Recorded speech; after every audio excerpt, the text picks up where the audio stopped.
Good morning बच्चों। तो आज हम करेंगे आपका lecture number 2 of your chapter 3 that is atom and molecule.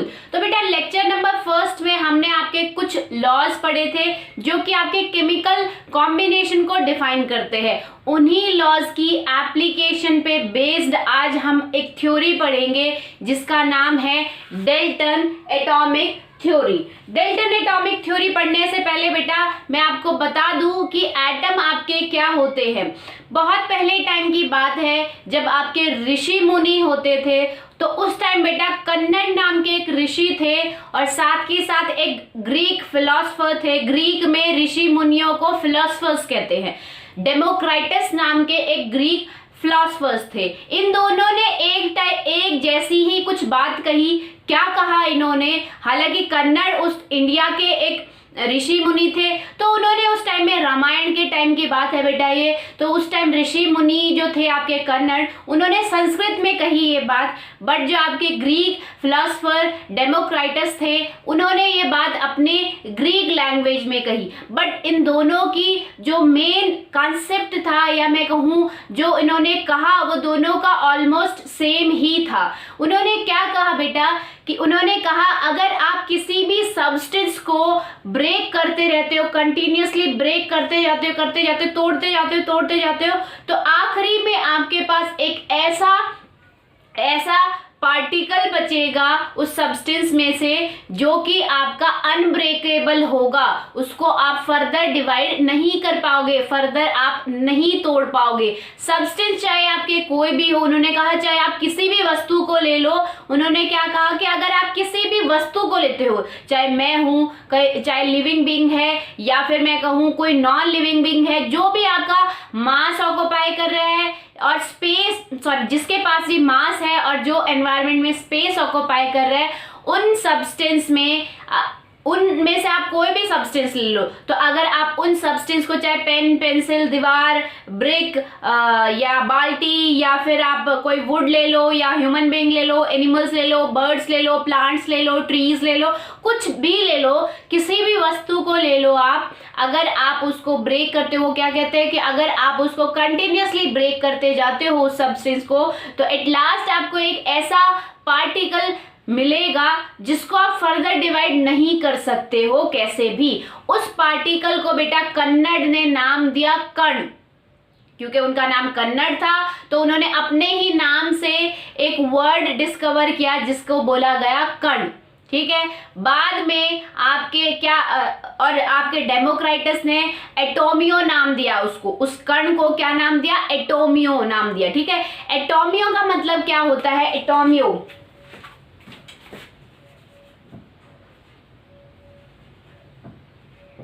ठीक है बेटा, तो एटोमियो का मतलब, एटोमियो वर्ड अगर आप इंग्लिश में देखो तो उसका मतलब ए का मतलब होता है अन, और टॉमी का मतलब जो होता है, टोमियो का मतलब होता है कटेबल, जिसको आप फर्दर कट नहीं कर सकते, फर्दर ब्रेक नहीं कर सकते हो। उस पार्टिकल को उन्होंने एटोमियो नाम दिया और कन्नड़ ऋषि ने आपका उस पार्टिकल को नाम दिया कण।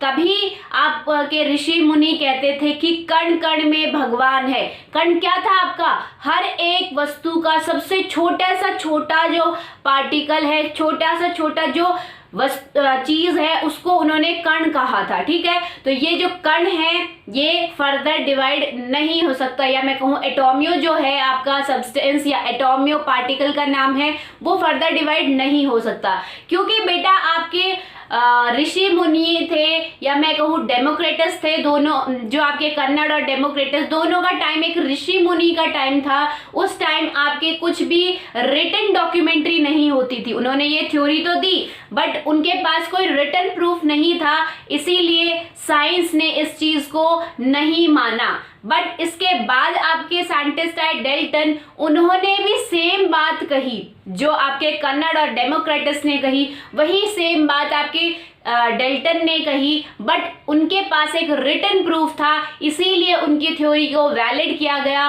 और उनकी थ्योरी का नाम दिया गया डेल्टन एटॉमिक थ्योरी।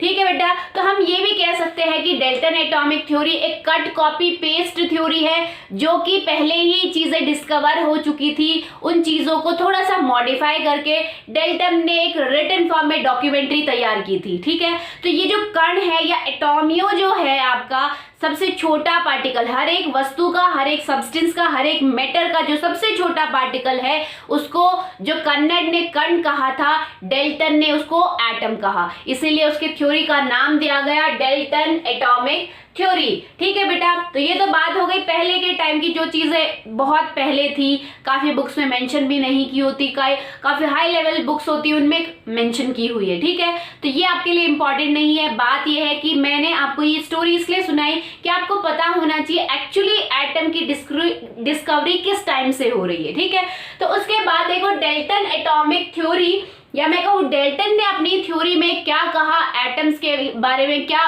कहा, उस कण के बारे में, तो देखो क्या कहा, matter is made up of extremely small indivisible particle called atom. जितने भी आपके मैटर हैं वो एक एक्सट्रीमली स्मॉल पार्टिकल से बने होते हैं, जो कि अनडिवाइडेबल है, जिसको आप फर्दर डिवाइड नहीं कर सकते हो। उन पार्टिकल्स को क्या कहा, एटम। और आपके कन्नड ने इन्हीं पार्टिकल्स को क्या कहा था, कण कहा था। तो बिल्कुल सेम थ्योरी ही हुई आपकी।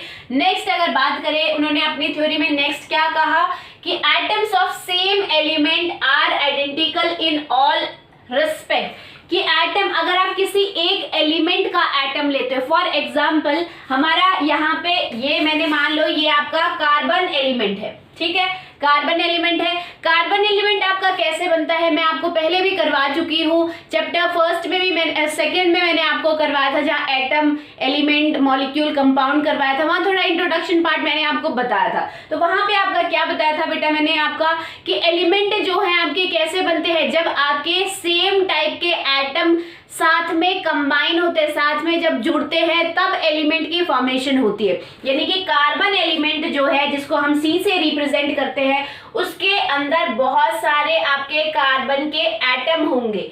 तो जब आपके कार्बन के एटम इस तरीके से कंबाइन हुए हैं आपस में, तब जाके आपके कार्बन एलिमेंट बना है। ठीक है बेटा, तो यहाँ पे हम कह सकते हैं इस कार्बन एलिमेंट में, ये आपका कार्बन एलिमेंट है, इसके अंदर बहुत सारे सी ऐसे करके बहुत सारे कार्बन एटम है। ठीक है बेटा, एक्चुअली कार्बन के एटम्स की शेप ऐसी नहीं होती, मैं सिर्फ आपको समझाने के लिए बता रही हूँ। तो मुझसे ये क्वेश्चन कई बच्चे करते हैं कि मैम एटम्स की शेप कार्बन की राउंड होती है, या फिर स्फेरिकल होती है, या ट्रायंगुलर शेप होती है। तो ऐसी कोई शेप होती नहीं है एज सच। तो बेटा सिर्फ मैं आपको एक्सप्लेन करने के लिए बता रही हूँ। तो अगर हम कार्बन एलिमेंट की बात करें, तो कार्बन एलिमेंट किससे बना है, कार्बन एटम के साथ एटम के मिलने से बना है। बहुत सारे आपके मिलियंस, ट्रिलियंस आपके कार्बन एटम जब साथ में कंबाइन हुए, तब जाके आपका कार्बन एलिमेंट बना है। ठीक है बेटा, तो देखो यहाँ पे क्या कहा गया, atom of same element are identical in all respect. अगर हम किसी एक पर्टिकुलर एलिमेंट की बात करते हैं, जैसे हम वहां कार्बन एलिमेंट ले रहे हैं, तो क्या उसके सारे कार्बन एलिमेंट जिन एटम से मिलके बना है, क्या वो सारे एटम सेम होंगे?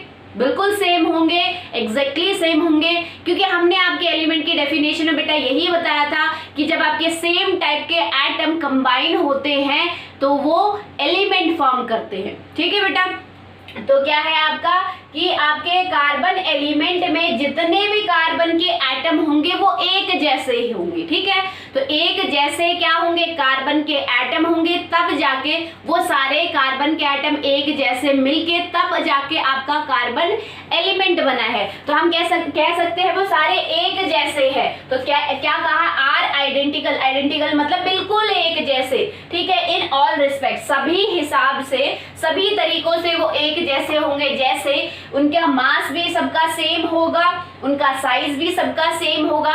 साथ ही साथ केमिकल प्रॉपर्टीज की अगर बात करें, केमिकल रिएक्शंस की अगर बात करें, तो ये सारे एक जैसी ही केमिकल रिएक्शन भी आपकी शो करेंगे। ठीक है बेटा, तो थर्ड पॉइंट क्या कहा गया कि अगर हम किसी एक पर्टिकुलर एलिमेंट की बात करते हैं तो उसमें जितने भी आपके एटम होंगे वो सेम होंगे हर तरीके से, in all respect. Third point की बात अगर करें बेटा, थर्ड पॉइंट क्या कहा, atom of different element are different in all aspect. अगर हम दो एलिमेंट्स के एटम की बात करें, ये आपका कार्बन एलिमेंट है, अगर मैं यहाँ पे ऑक्सीजन एलिमेंट की बात करूं, यहाँ ऑक्सीजन एलिमेंट है बेटा, तो बेटा अगर हम ऑक्सीजन एलिमेंट की बात करें तो लेट सपोज ऑक्सीजन एलिमेंट के अंदर इस टाइप के एटम होते हैं। ठीक है, सपोज करना है, एक्चुअली ऐसे नहीं होते हैं।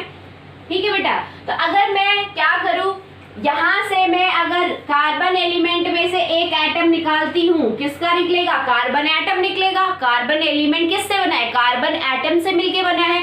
और अगर मैं ऑक्सीजन एलिमेंट में से एक एटम निकालती हूं, किसका, कौन सा एटम निकलेगा, ऑक्सीजन एटम निकलेगा, क्योंकि ऑक्सीजन एटम जब साथ में कंबाइन हुए तब जाके आपका ऑक्सीजन एलिमेंट बना। तो क्या ये जो दो डिफरेंट एलिमेंट्स के एटम मैंने लिए हैं, क्या ये दोनों सेम होंगे, नहीं होंगे। अगर सेम होते तो ये आपस में इसी में कंबाइन हो जाते, ये ऑक्सीजन अलग से एलिमेंट फॉर्म ही नहीं होता।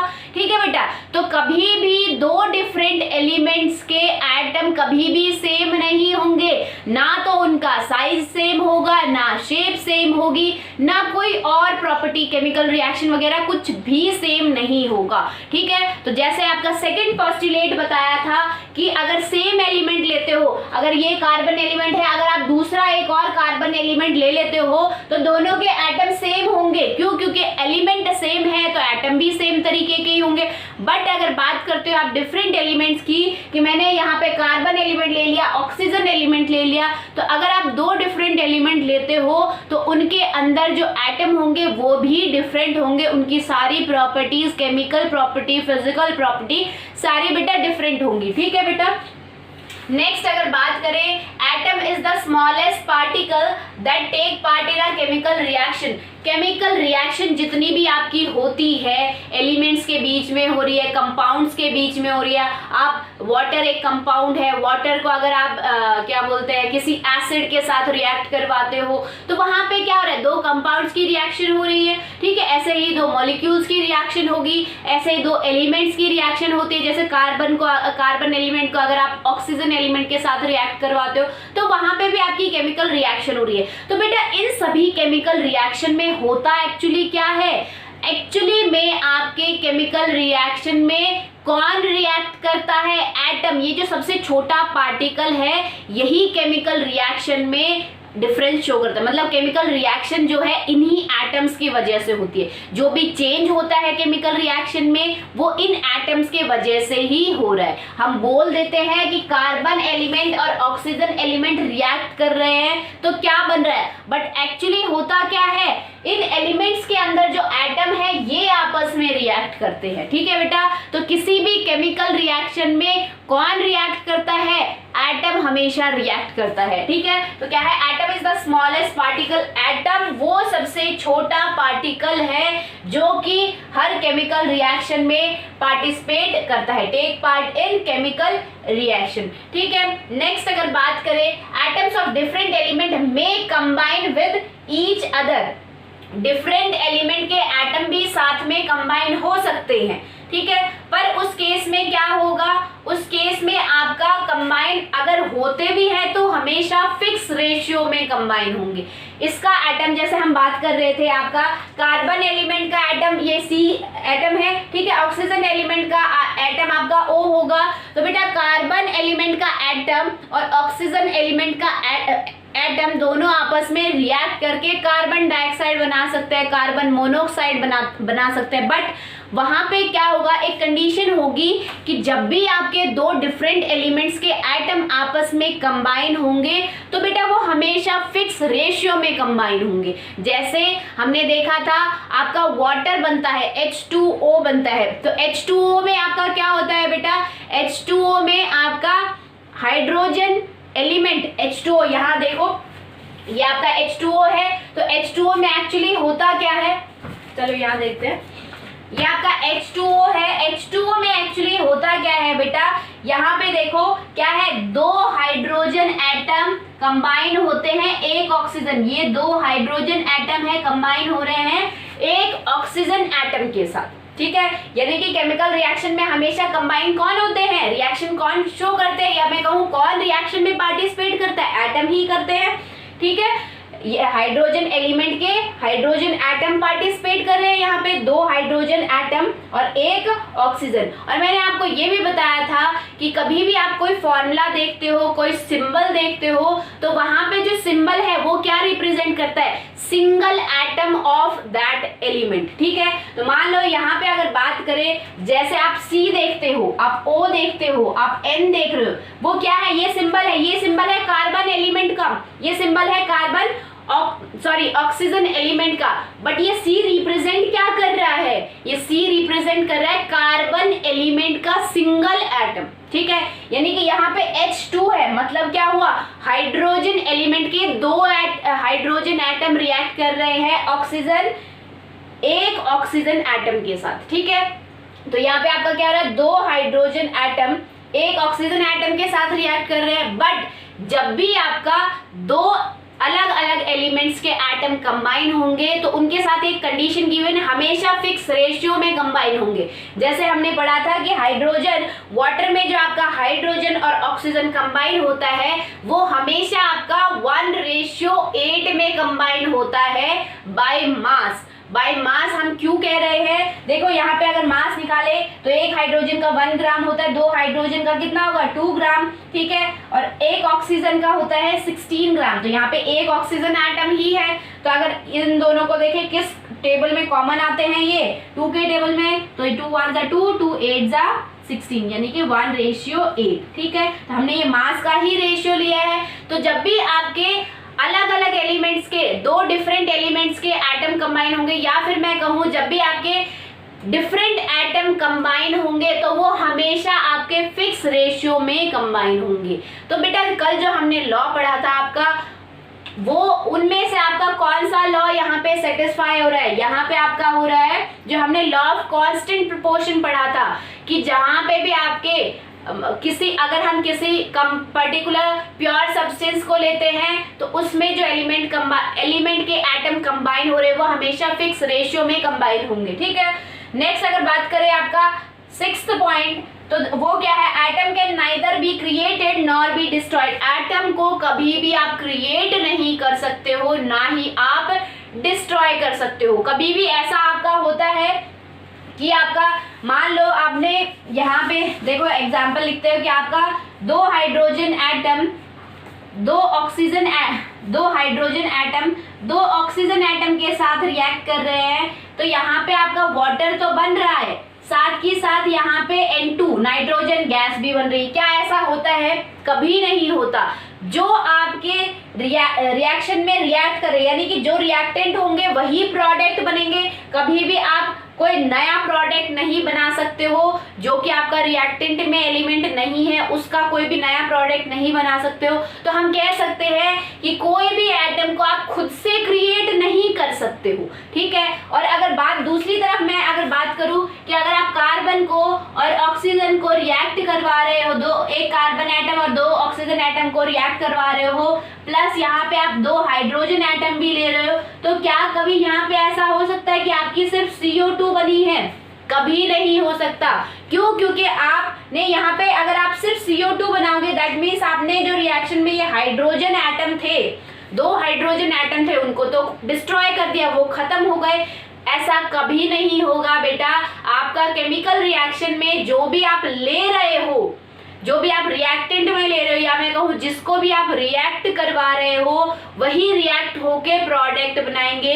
कुछ भी आपका वहाँ रिएक्टेंट में से डिस्ट्रॉय नहीं होता, कुछ भी आपका नया खुद क्रिएट नहीं होता, ठीक है। तो हम कह सकते हैं कि किसी भी रिएक्शन में कभी भी आप किसी एटम को डिस्ट्रॉय नहीं कर सकते हो, ना ही किसी एटम को आप खुद क्रिएट कर सकते हो। ठीक है बेटा, तो ये तो बात हो गई आपके सिक्स्थ पोस्टुलेट की। तो सिक्स्थ पोस्टुलेट अगर बात करें हम, तो आपके कौन से लॉ को सेटिस्फाई करता है, जो हमने आपका कल फर्स्ट लॉ पढ़ा था, law of conservation of mass, कि आप कभी भी किसी रिएक्शन में मास को ना तो क्रिएट कर सकते हो ना ही डिस्ट्रॉय कर सकते हो।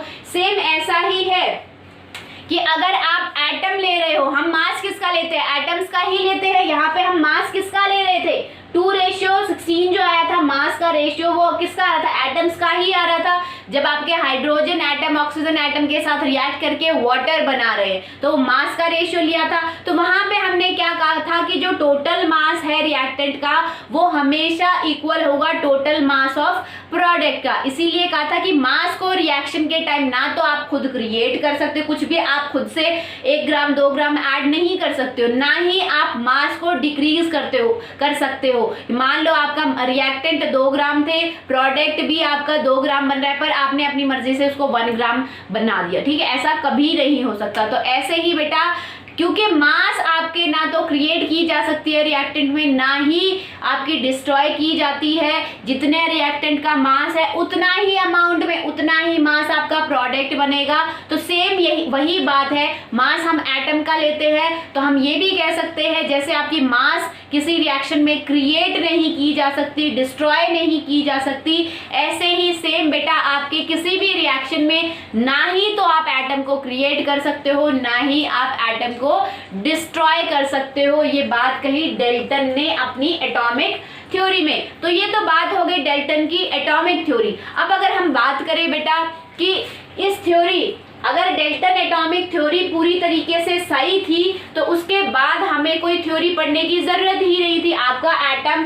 का चैप्टर यहीं फिनिश हो जाना चाहिए। बट कुछ ऐसी कमियां थी इस डेल्टन एटॉमिक थ्योरी में जो कि बाद में जो आपके नए साइंटिस्ट आए, डेल्टन के बाद जो और साइंटिस्ट आए उन्होंने बताई। तो क्या क्या कमियां थी, कमियों को हम कहते हैं लिमिटेशन या फिर ड्रॉबैक्स। तो इस थ्योरी के क्या क्या ड्रॉबैक थे, पहला जो है वो क्या है, एटम कैन फर्दर सब डिवाइडेड इनटू सब एटॉमिक पार्टिकल। हम आगे पढ़ेंगे, आपके कुछ साइंटिस्ट ऐसे आए जिन्होंने कहा कि ऐसा जरूरी नहीं है कि एटम को हम फर्दर डिवाइड नहीं कर सकते, एटम भी फर्दर डिवाइड हो सकता है। एटम को आप और भी छोटे छोटे पीसेस में तोड़ सकते हो, किसमें, एटम के अंदर जो और भी पार्टिकल है, जो सब एटॉमिक पार्टिकल है अंदर, उनको आप आसानी से तोड़ के निकाल सकते हो। तो आगे हम स्ट्रक्चर ऑफ एटम में आपके पढ़ेंगे कि एटम के अंदर कौन से और सब एटॉमिक पार्टिकल्स होते हैं। तो एटम का जो आपका क्या बोलते हैं पोस्टुलेट था बेटा कि आप एटम को कभी भी डिस्ट्रॉय नहीं एटम को आप फर्दर ब्रेक नहीं कर सकते हो, फर्दर उसको डिवाइड नहीं कर सकते, वो इंडिविजिबल पार्टिकल है। तो वो पोस्टुलेट जो फर्स्ट वाला पोस्टुलेट है वो भी रॉन्ग हो गया डेल्टन एटॉमिक थ्योरी का, क्योंकि आपका ये कहा गया, आगे आने वाले साइंटिस्ट ने ये कहा कि एटम्स को भी हम फर्दर डिवाइड कर सकते हैं उसी के छोटे छोटे पार्टिकल्स में। ठीक है, क्योंकि अगर आप एटम के, मान लो आपका कोई एक छोटा सा एटम है, उसके अंदर भी कुछ पार्टिकल्स है, क्या पार्टिकल होते हैं वो हम बाद में पढ़ेंगे उनको ब्रीफली। तो इन पार्टिकल्स को अगर हम एटम को तोड़ के इन पार्टिकल्स को निकाल ले तो आपकी वही बात हो गई कि आप एटम को इजीली डिवाइड कर सकते हो। ठीक है, तो हम एटम्स को इजीली डिवाइड कर सकते हैं ये कहा गया। बट डेल्टन ने क्या कहा था, एटम जो है इंडिविजिबल पार्टिकल है, उसको फर्दर हम डिवाइड नहीं कर सकते। तो एटम का ये पोस्टुलेट भी गलत हो गया।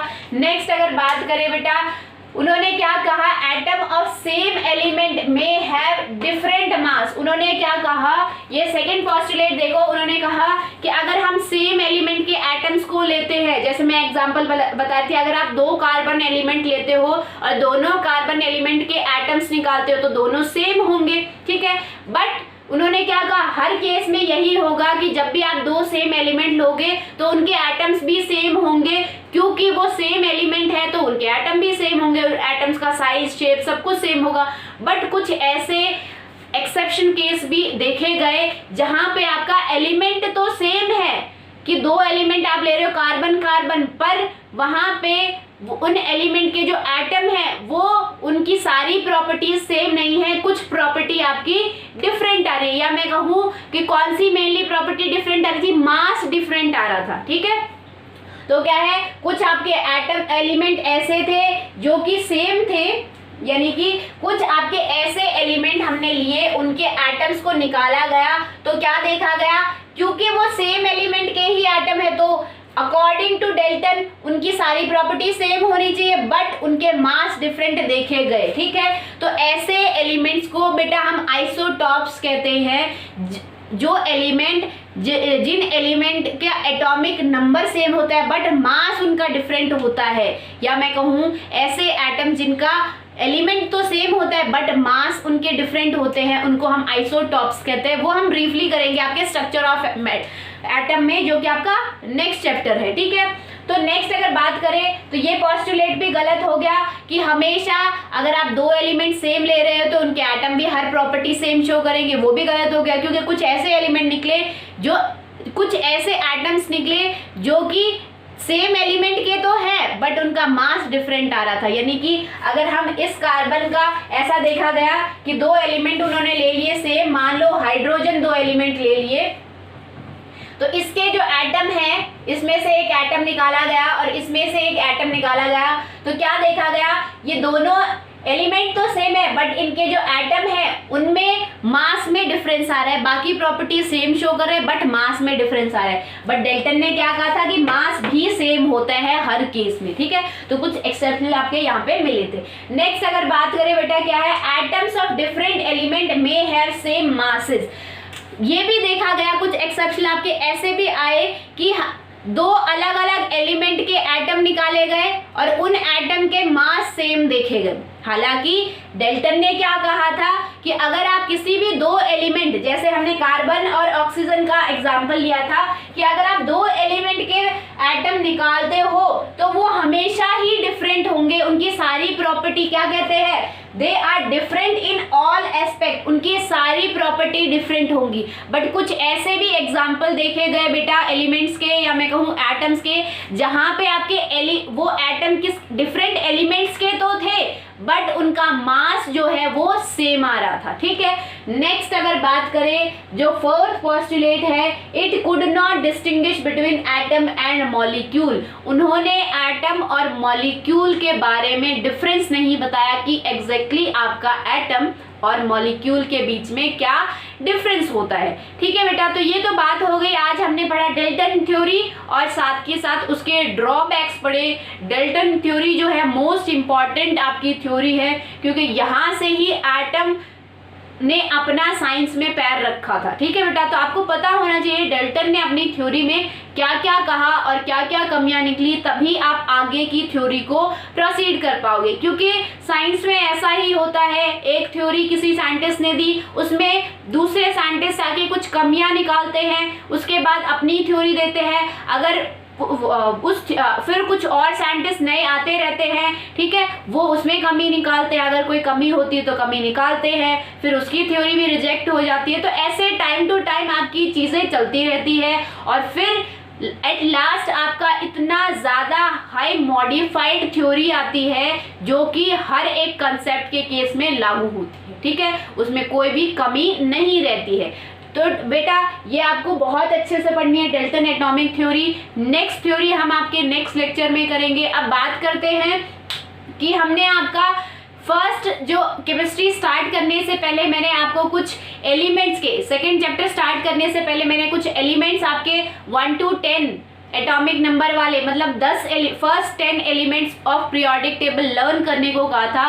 अब आपको 11 to 20 लर्न करना है। यहाँ पे आपको जो मैंने यहाँ लिखे हैं 11 to 20 एलिमेंट्स, क्योंकि अगर आप इनको लर्न नहीं करोगे तो ये आपके आगे जो 2 चैप्टर आ रहे हैं, चैप्टर 3 एटम एंड मॉलिक्यूल और चैप्टर 4 जो आपका है स्ट्रक्चर ऑफ एटम, उनके क्वेश्चन आपसे नहीं हो पाएंगे। ठीक है, इसीलिए आप अब आज का होमवर्क आपका यही है कि 11 से लेके 20 एटॉमिक नंबर वाले एलिमेंट्स को लर्न करो। तो एक बार मैं बता देती हूँ कि सोडियम 11th एलिमेंट आपका आता है सोडियम, जिसका जो फॉर्मूला होता है, सॉरी सिंबल होता है कैपिटल N और स्मॉल a होता है। ठीक है, ये चीजें आपको अपने तरीके से नहीं लिखनी है, हमेशा टाइपिंग फॉर्म में आपको नाम लिखना है एलिमेंट का।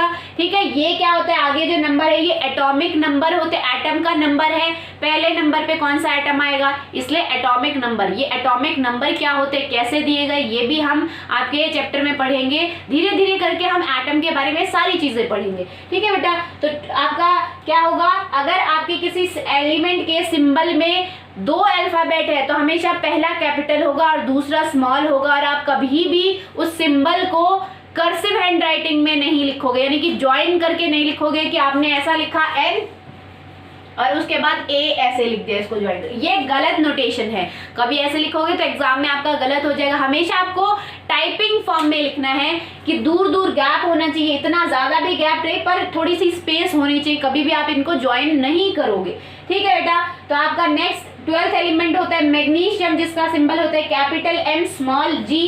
नेक्स्ट होता है आपका एल्यूमिनियम, एल्यूमिनियम का आपका होता है A स्मॉल l। उसके बाद 14th एलिमेंट सिलिकॉन, सिलिकॉन का सिंबल होता है capital S I। 15th element है आपका फॉस्फोरस, जिसका सिंबल होता है कैपिटल P। 16th एलिमेंट है सल्फर, सल्फर का सिंबल होता है कैपिटल S।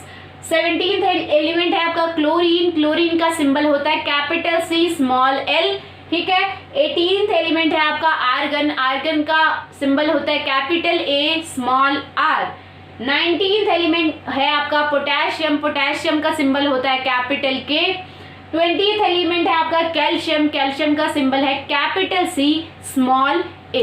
ठीक है बेटा, तो इन 20 एलिमेंट्स को आप दोबारा से रिवाइज कर लो 1 to 10, तो पूरे 1 to 20 तक अब आपको एलिमेंट्स लर्न होने चाहिए, तभी आप अच्छे मार्क्स ले पाओगे इन दोनों चैप्टर्स में। तो आई होप आज का कंसेप्ट आपको समझ में आया होगा। That's all for today, thank you.